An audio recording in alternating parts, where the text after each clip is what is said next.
Assalamualaikum warahmatullahi wabarakatuh. Halo adik-adik, berjumpa lagi dengan kakak. Nah, pada pertemuan kali ini kita akan belajar mengenai materi bunyi dan sifatnya. Mapel IPA kelas 5 SD. Nah, adik-adik tonton videonya sampai akhir ya. Adapun tujuan pembelajaran pada hari ini yaitu 1. Peserta didik mampu mengetahui sifat-sifat bunyi. Kedua, peserta didik mampu menganalisis karakter bunyi melalui percobaan. Ketiga, peserta didik mampu membedakan tinggi rendah bunyi. Dan yang keempat, peserta didik mampu mengetahui cara mengatur intensitas bunyi.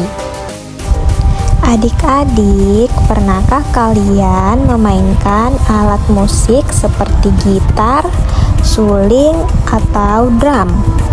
Apakah setiap alat-alat musik itu menghasilkan bunyi yang berbeda-beda? Nah, kira-kira kenapa ya alat-alat musik itu bisa menghasilkan bunyi yang berbeda-beda? Ayo kita pelajari bersama-sama. Adik-adik, ada yang tahu nggak apa itu bunyi?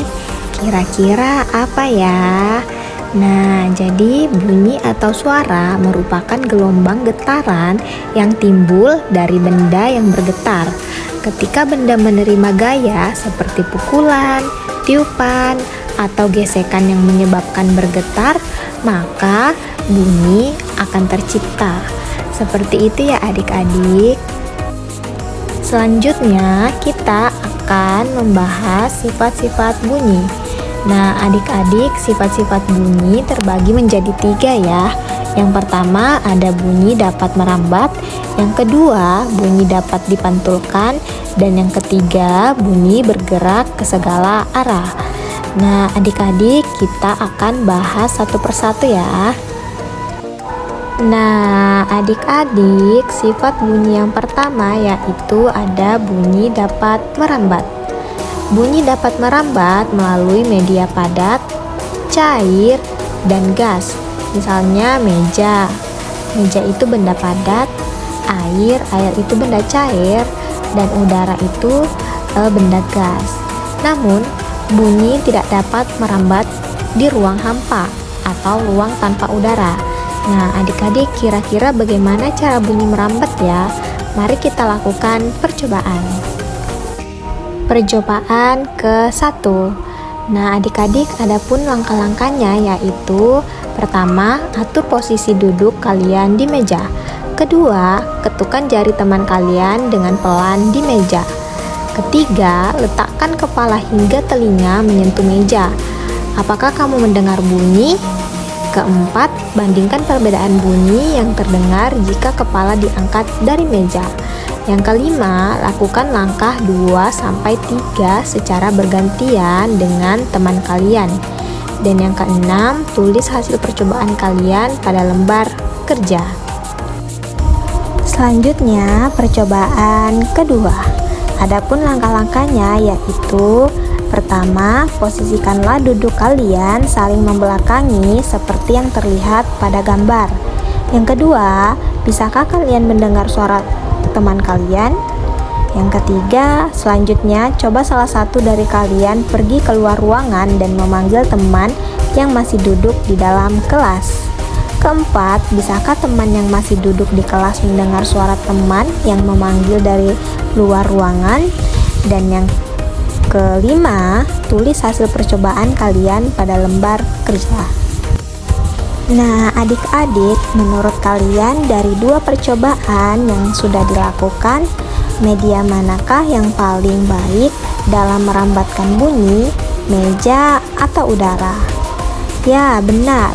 Meja lebih baik dalam merambatkan bunyi karena benda padat merupakan media yang paling baik dan cepat dalam merambatkan bunyi. Hal ini karena partikel-partikel penyusun pada benda padat lebih berdekatan sehingga lebih cepat menghantarkan bunyi. Seperti itu ya adik-adik. Selanjutnya kita akan membahas sifat bunyi yang kedua, yaitu bunyi dapat dipantulkan. Adik-adik, tahukah kalian kalau suara bisa dipantulkan? Ketika suara mengena benda keras seperti batu, tembok, atau lantai, maka suara tersebut akan terpantul kembali ke arah asalnya. Nah, proses pantulan suara ini dikenal sebagai gema atau gaung.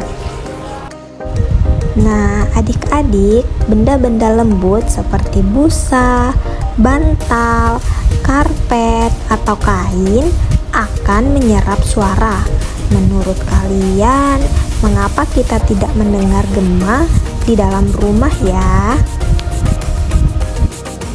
Selanjutnya, kita akan membahas sifat bunyi yang ketiga, yaitu bunyi merambat ke segala arah. Kenapa ya saat kalian berada di ruangan kelas, kalian bisa mendengarkan bunyi bel sekolah? Bahkan seluruh penghuni sekolah yang berada di ruangan yang berbeda-beda juga akan mendengarkan suara bel sekolah tersebut. Nah, semua itu karena sifat bunyi yang dapat merambat ke segala arah. Seperti itu ya adik-adik. Nah, selanjutnya percobaan bunyi yang berbeda-beda. Adapun langkah-langkahnya, yang pertama itu berilah label pada botol plastik dengan tulisan A, B, dan C. Kedua, isi botol dengan air. Botol A berisi air paling sedikit dan botol C berisi air paling banyak. Yang ketiga, tiuplah bagian mulut botol A, B, dan C. Dengarkan nada yang dihasilkan masing-masing botol. Yang keempat, pastikan tiupan kalian memiliki kekuatan yang sama untuk setiap botol. Dan yang terakhir, tulis hasil pengamatan kalian di lembar kerja. Gunakan skala 1-5 untuk menilai tinggi rendahnya nada yang dihasilkan. 1 untuk nada terendah dan 5 untuk nada tertinggi. Seperti itu ya adik-adik. Nah, adik-adik, sekarang kita akan membahas tinggi rendahnya bunyi. Bunyi dari sebuah benda tergantung pada seberapa cepat benda tersebut bergetar. Saat kita meniup peliut, bagian dalam peliut akan bergetar cepat sehingga menimbulkan suara yang tinggi. Nah, sebaliknya, benda yang bergetar dengan lambat akan menimbulkan bunyi yang rendah. Contohnya adalah detak jantung kalian yang berdetak lambat sehingga menimbulkan suara yang rendah. Seperti itu ya adik-adik. Apakah kamu tahu bahwa suara orang dewasa cenderung lebih rendah daripada suara anak-anak? Nah, hal ini disebabkan oleh pertumbuhan pita suara yang memanjang dan membesar saat dewasa. Karena pita suara orang dewasa lebih besar sehingga akan bergetar lebih lambat dan menghasilkan nada yang lebih rendah dibandingkan dengan anak-anak yang memiliki pita suara lebih kecil. Seperti itu ya adik-adik. Adik-adik, pernahkah kamu memainkan alat musik xilofon?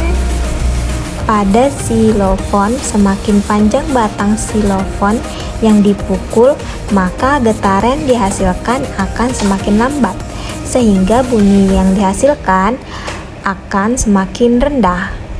Begitupun sebaliknya, semakin pendek batang xilofon yang dipukul, maka getaran yang dihasilkan akan semakin cepat, sehingga bunyi yang dihasilkan akan semakin tinggi. Nah, adik-adik dapat melihat pada gambar di samping ini. Nah, di situ bertuliskan semakin pendek batang maka semakin tinggi bunyi yang dihasilkan. Sebaliknya, semakin panjang batang maka semakin rendah bunyi yang dihasilkan. Seperti itu ya adik-adik. Nah, adik-adik, selanjutnya kita akan membahas intensitas bunyi. Intensitas bunyi adalah seberapa keras atau pelan sebuah bunyi. Suara yang keras seperti petir memiliki intensitas yang tinggi. Suara yang pelan seperti suara orang berbisik memiliki intensitas yang rendah. Nah, kita tidak boleh mendengar suara keras terlalu sering karena akan berbahaya untuk kesehatan telinga. Selanjutnya, kita bisa mengubah intensitas bunyi yang dihasilkan oleh alat musik dengan mengatur gaya, pukulan, tekanan, gesekan, atau tiupan yang diberikan pada alat musik. Misalnya seperti drum yang diberikan pukulan yang kuat, maka akan menghasilkan intensitas bunyi yang tinggi, dan suling yang ditiup pelan akan menghasilkan intensitas bunyi yang rendah. Seperti itu ya adik-adik. Selanjutnya kita akan membahas pemanfaatan bunyi. Hewan seperti kelelawar, paus, dan lumba-lumba memiliki kemampuan yang disebut dengan ekolokasi. Ekolokasi adalah kemampuan mengeluarkan bunyi dan mendengarkan kembali bunyi yang dipantulkan oleh objek-objek di sekitarnya. Berguna untuk mendekati musuh, menentukan arah, mencari makanan, serta berkomunikasi. Nah, adik-adik dapat melihat gambar di bawah ini. Di situ ada kelelawar mengeluarkan bunyi ultrasonik ke seluruh daerah sekitarnya. Kemudian bunyi akan memantul kembali ketika terkena objek seperti pohon, serangga, atau bebatuan. Pantulan inilah yang digunakan kelelawar untuk menentukan arah atau mencari makanan. Nah, adik-adik, kemampuan ekolokasi dimanfaatkan oleh manusia untuk menciptakan berbagai macam teknologi. Contohnya seperti batimetri atau alat pengukur kedalaman laut. Batimetri memancarkan suara menuju dasar laut. Nah, kemudian suara dipantulkan oleh dasar laut akan kembali ke batimetri. Seperti itu ya, adik-adik. Baik adik-adik, sampai di sini dulu ya pembelajaran yang dapat kakak sampaikan. Semoga dapat bermanfaat dan berguna buat adik-adik. Kakak ucapkan terima kasih dan assalamualaikum warahmatullahi wabarakatuh.